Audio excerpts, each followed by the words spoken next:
A imunidade parlamentar é uma garantia existente em diferentes formatos em todos os países democráticos do mundo. Essa imunidade, antes de ser um direito dos membros do Parlamento, deve ser entendida como prerrogativa do próprio Parlamento, enquanto instituição. Conforme Manuel Gonçalves Ferreira Filho, nos seus comentários da Constituição Brasileira de 88, volume 2, página 45, essas garantias são dadas aos parlamentares, mas em prol do legislativo. Configuram, pois, prerrogativas e não privilégios. Usando as palavras de Guimarães Rosa, na voz do personagem Reobaldo.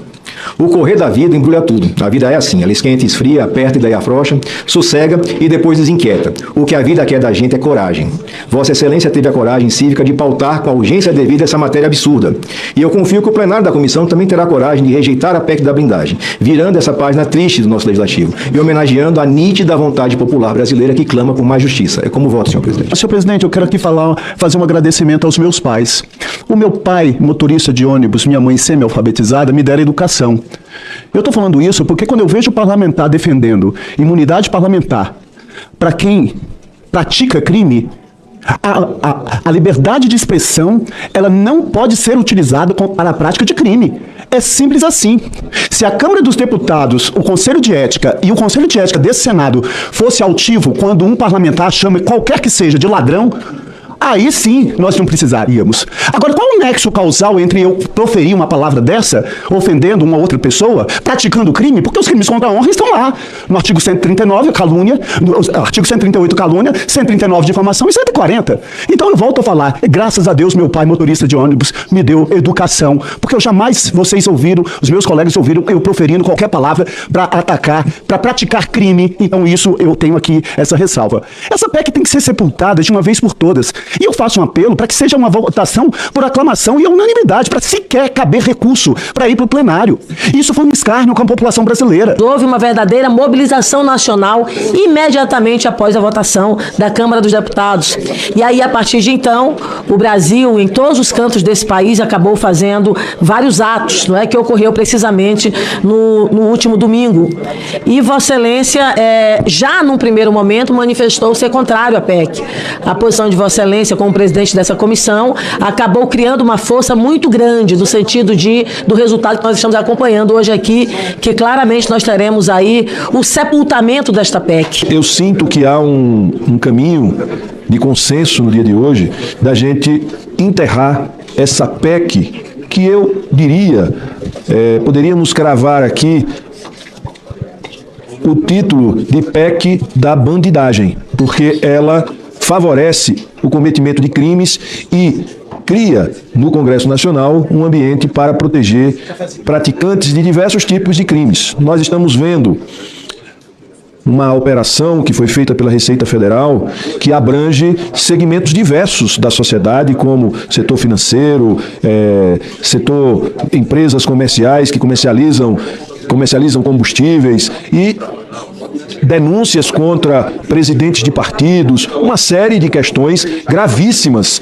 Imagine se essa PEC é aprovada, o quanto o Congresso Nacional poderia ou abrigaria cometedores de crimes que são muito sofisticados. Portanto, eu acho que nós temos a responsabilidade de chamar o feito à ordem. E no dia de hoje, aqui nesta comissão, como sugeriu o senador Fabiano Contarato, que a gente derrotasse essa PEC da impunidade, da blindagem, da bandidagem, seja lá o nome que a gente queira dar, tudo é coisa ruim. Depois daquelas enormes manifestações do último domingo e de pesquisas que mostraram que mais de 80% da população é contra essa proposta, a mim parece, e é claro, que a máscara caiu. Aqui, obviamente, as pessoas tiveram essa chance de mudar de opinião, mas é claro que a extrema-direita desse país patrocinou essa proposta.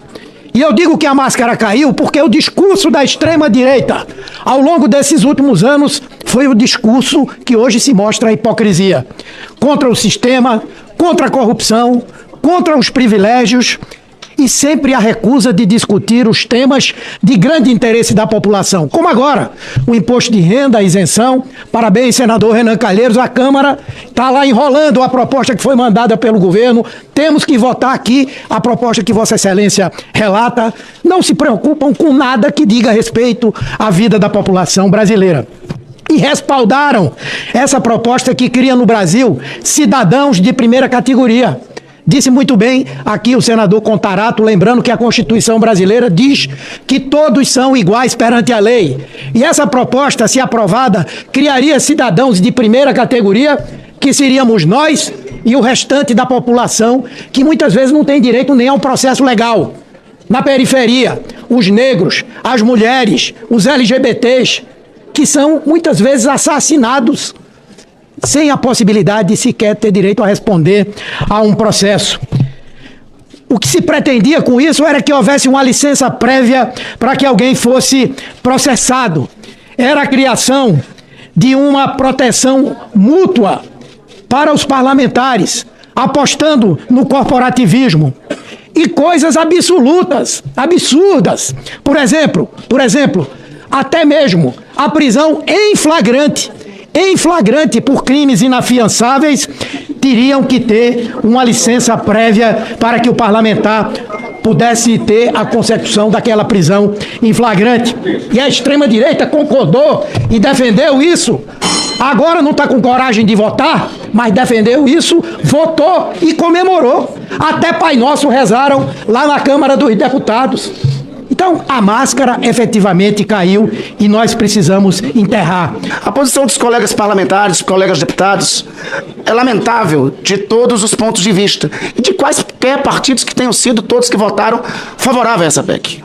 Mas é importante dar os nomes devidos aos bois como eles são. Como essa proposta foi parida lá na Câmara dos Deputados. Ela foi parida de uma articulação, de uma proposta que estava arquivada há algum tempo, em favor da tramitação também da proposta de anistia que o principal partido de oposição defendia lá na Câmara dos Deputados. Então é importante resgatar da Câmara dos Deputados a orientação partidária, para dar o nome como se deve, de como e quem foi responsável pela elaboração, encaminhamento e votação dessa PEC, que é lamentável em todos os sentidos. Um parlamentar não pode dizer para uma deputada, abre aspas, eu não lhe estupro porque você não merece, fecha aspas. Um parlamentar não pode declarar o seguinte, através do voto, abre aspas, através do voto, você não vai mudar nada nesse país. Só vai mudar se um dia partirmos para uma guerra civil. E fazendo o trabalho que o regime militar não fez. Matando uns 30 mil. Começando com o senhor Fernando Henrique Cardoso, fecha aspas. Um parlamentar não pode fazer isso. Um parlamentar não pode fazer apologia, um parlamentar e ninguém pode fazer apologia à morte de quem quer que seja. Em qualquer momento, em qualquer circunstância. Por isso que a imunidade, ela é material, mas não é absoluta. Eu determino a abertura do painel para vermos o resultado da votação. Passa.